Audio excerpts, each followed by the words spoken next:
नमस्कार।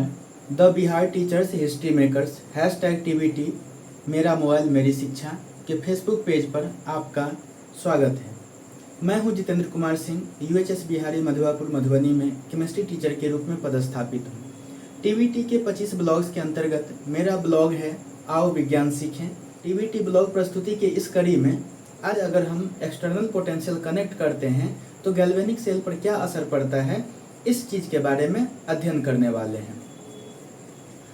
तो देखिए कि इफ एक्सटर्नल इलेक्ट्रिक पोटेंशियल, जिसको हम लिखते हैं E, कैपिटल E हो गया पोटेंशियल, EXT हो गया शॉर्ट में एक्सटर्नल, यानी external electric potential is connected to galvanic cell.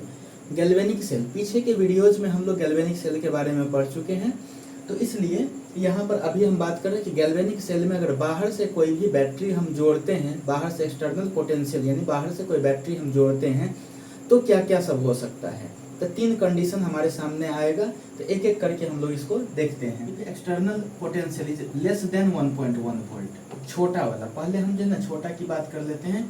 External potential 1.1 volt से अगर छोटा है देन तब क्या होगा। तो सबसे पहली बात, जो सेटअप था गैल्वेनिक सेल का वही सेटअप काम करेगा यहाँ पर, यानी कि इलेक्ट्रॉन का फ्लो जिंक से कॉपर के तरफ होगा, तो करंट का फ्लो कॉपर से जिंक के तरफ होगा, पूरा का पूरा गैल्वेनिक सेल के हिसाब से, क्योंकि यहाँ पर 1.1 वोल्ट जो पोटेंशियल है वही क्या है, डोमिनेंट है, वही प्रभावी है, तो उसी के हिसाब से होगा। तो क्या होता है पहला में, electrons flow from zinc rod to copper rod, electron किधर से, जिंक रड से कॉपर रड की तरफ फ्लो करता है, तो करंट किधर से किधर, कॉपर से जिंक के तरफ फ्लो करता है। और इस टाइम जो गैल्वेनिक सेल है अभी एनोड इसका निगेटिव ही होगा, यानी जिंक इलेक्ट्रोड इसका एनोड होगा जो निगेटिव से दिखा रहे हैं, और कैथोड जो है कॉपर रड है वह पॉजिटिव से दिखा रहे हैं। क्योंकि यहाँ पर एनोड पर निगेटिव क्यों, क्योंकि एनोड पर ऑक्सीडेशन होता है, ऑक्सीडेशन में इलेक्ट्रॉन का लॉस होता है, तो इलेक्ट्रॉन का लॉस होता है तो वही इलेक्ट्रॉन के डेंसिटी की वजह से यहाँ पर निगेटिव,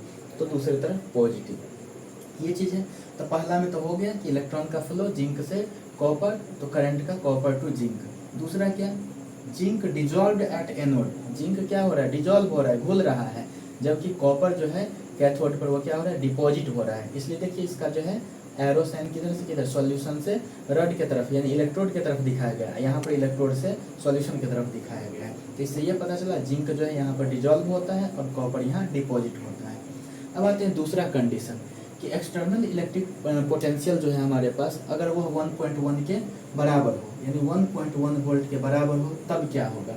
अगर ऐसा होता है तो देखिए यहाँ पर जो एरो साइन है ये बीच वाला एकदम सीधा हो गया है, यानी कि no current flow, no electron flow, जबकि इसमें क्या था, करंट का फ्लो, सॉरी इलेक्ट्रॉन का फ्लो जिंक टू कॉपर था, तो इसलिए देखिए कि एरो साइन किधर की तरफ है, जिंक टू कॉपर। ठीक है, यहाँ पर कोई करंट कोई इलेक्ट्रॉन का फ्लो नहीं होगा, तो सीधा हो गया है ये वाला एरो, इसलिए नो फ्लो ऑफ इलेक्ट्रॉन्स और करंट, यानी करंट और इलेक्ट्रॉन का कोई फ्लो नहीं होता है, और यहाँ पर कोई केमिकल रिएक्शन नहीं होता है, ना तो जिंक का डिजोल्यूशन होगा, ना कॉपर का डिपोजिशन होगा, ना तो ये गलेगा ना वहाँ पर वह जमेगा। तो ये दूसरा कंडीशन था जब एक्सटर्नल पोटेंशियल जो है हमारा 1.1 वोल्ट से ज़्यादा हो तब। अब तीसरा कि 1.1 वोल्ट से बड़ा हो तब क्या होगा। एक्सटर्नल पोटेंशियल जो है हमारा वह क्या हो, 1.1 वोल्ट से ज़्यादा हो तब क्या होगा। तो क्या होगा, जो गैल्वेनिक सेल का जो सेटअप था वो पूरा का पूरा रिवर्स हो जाएगा। तो रिवर्स हो जाएगा तो कैसे रिवर्स हो जाएगा, तो जो एनोड था वो कैथोड बन गया, जो कैथोड था वो एनोड बन गया। करंट का फ्लो गैल्वेनिक सेल में इलेक्ट्रॉन का फ्लो जिंक से कॉपर की तरफ हो रहा था, लेकिन इसमें क्या होगा, कॉपर से जिंक की तरफ होगा। करंट का फ्लो कॉपर से जिंक की तरफ हो रहा था, तो इसमें क्या हो जाएगा, जिंक से कॉपर की तरफ, सारा चीज़ रिवर्स हो जाएगा यदि एक्सटर्नल पोटेंशियल हमारा गैल्वेनिक सेल के सेल पोटेंशियल से ज़्यादा हो तब। तो इस टाइम क्या हो जाएगा, जो चीज़ अभी हमने यहाँ पर बताया है वही चीज़ को लिखा हुआ है यहाँ, electrons flow from copper two zinc. देखिए इलेक्ट्रॉन किधर से किधर, ई को दिखाया गया है किधर से किधर, कॉपर से जिंक की तरफ, एंड करंट जो है देखिए किधर, जिंक से कॉपर की तरफ फ्लो कर रहा है।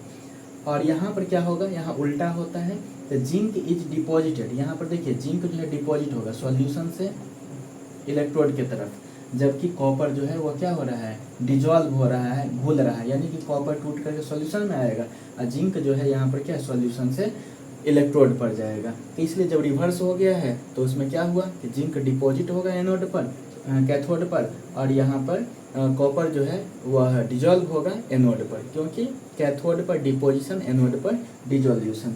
तो अभी जो हमने देखा वो क्या है कि गैल्वेनिक सेल का अपना स्टैंडर्ड सेल पोटेंशियल 1.1 वोल्ट होता है। इससे अधिक पोटेंशियल वाला, या हम ऐसे कहें कि कोई एक्सटर्नल पोटेंशियल को हम इसमें कनेक्ट कर देते हैं तो 3 कंडीशन बना। अगर एक्सटर्नल पोटेंशियल 1.1 से कम हो तो फर्स्ट वाला देख लिया आपने, अगर बराबर हो सेकंड वाला देख लिया आपने, और एक्सटर्नल पोटेंशियल अगर बड़ा हो 1.1 से तो आपने देख लिया जो गैल्वेनिक सेल के सेटअप का रिवर्स हो जाता है। Thank you.